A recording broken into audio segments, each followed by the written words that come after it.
Осевые дорожные ограждения установят на улице Удмуртской в Ижевске.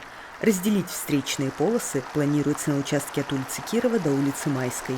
Необходимо это для того, чтобы ограничить переход пешеходами оживленной городской магистрали и предупредить столкновение автомобилей из встречных потоков.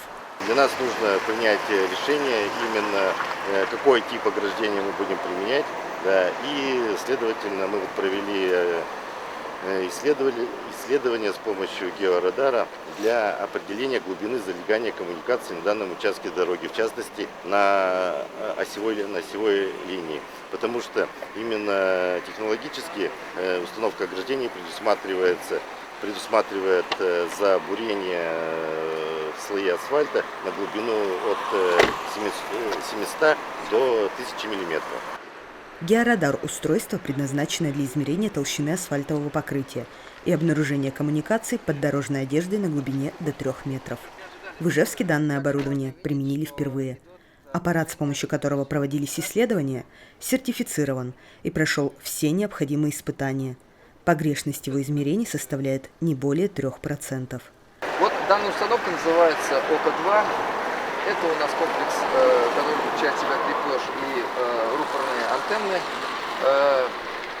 Принцип работы основан на излучении электромагнитных волн с определенными частотами.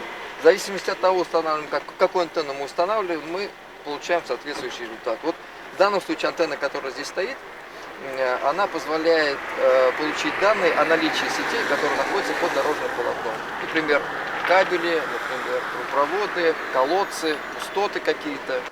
Замеры проводят прямо во время движения автомобиля, на котором установлен георадар.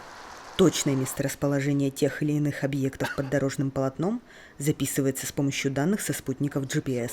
По ходу движения мы нашли различные коммуникации, но на данный момент мы не можем сказать, где конкретно они находятся. Во время предварительной уже обработки мы уже скажем точно, в каком месте находится. А у нас идет связь в режиме реального времени по спутникам GPS. То есть по карте уже мы можем сказать, что именно в этой точке находится коммуникация. Если георадар хорошо себя зарекомендует, в муниципалитете рассмотрят возможность приобретения такого устройства для проверки качества дорожных ремонтов.